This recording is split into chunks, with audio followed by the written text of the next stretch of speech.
Alright, so got a few things today with the 86. Ignition stuff mostly.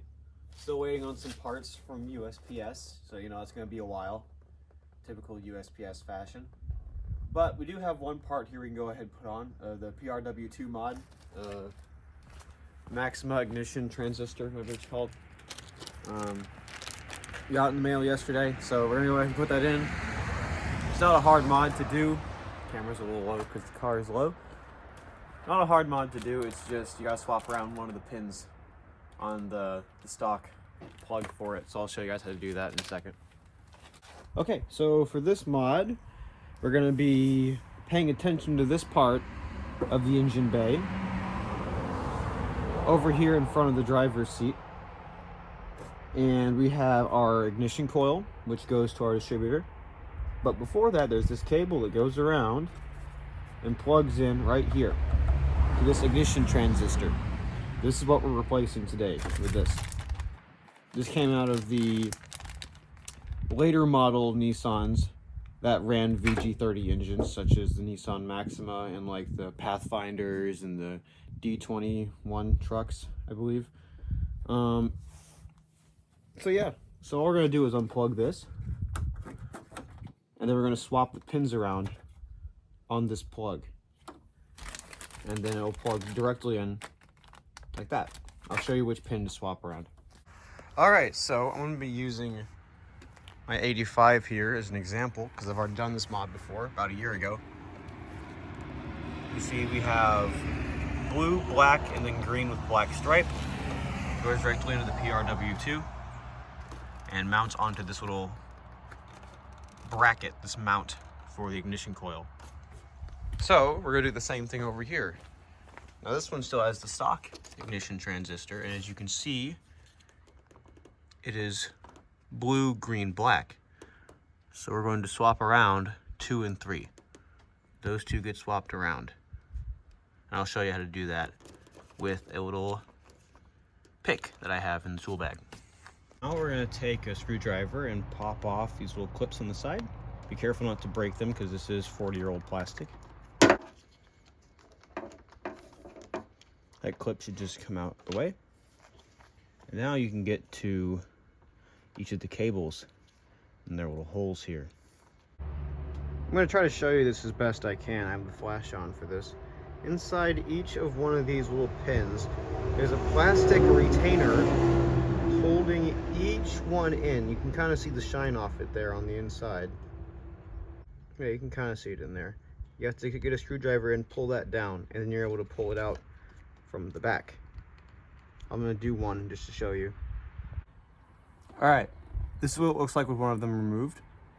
So what you're going to do is you're going to take, in my case, I just found a little broken flathead screwdriver that I had in my tool bag. And you're going to stick it in right there underneath the prong.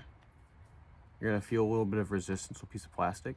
You're going to push it down, and then you can pull it out, just like that. So now what you're going to do is you're going to swap. You have 1, 2, 3. You're going to swap 2 and 3. So instead of it being green in the middle, it's going to be black in the middle. So we're going to do that. Make sure you put it back in the correct orientation.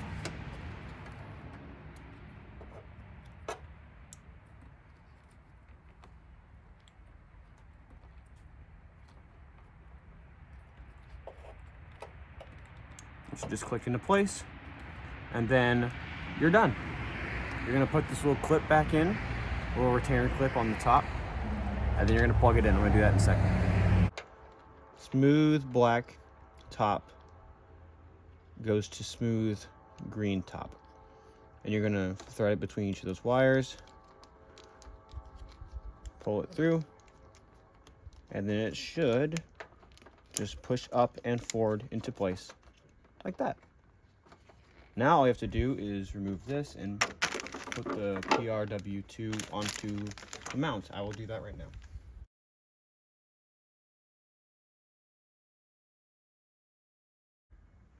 Now the mounting surface is ready, there's a small issue with the PRW-2.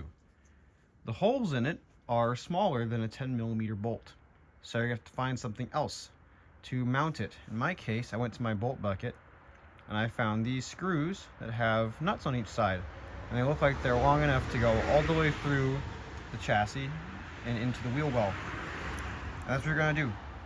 Get some washers on this side, kind of like that, and then the nut on the other side sticking out inside the wheel well. Now, you won't have any issues if you're at stock ride height, but if you're one of those guys who likes your car slammed on its nuts on the fucking pavement, you might have to try another way.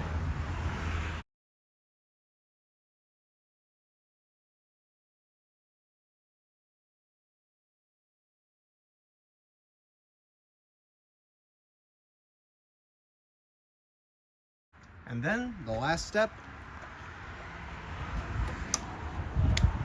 and like that, you're done. That's it. I'm gonna go ahead and start the car, see how it sounds.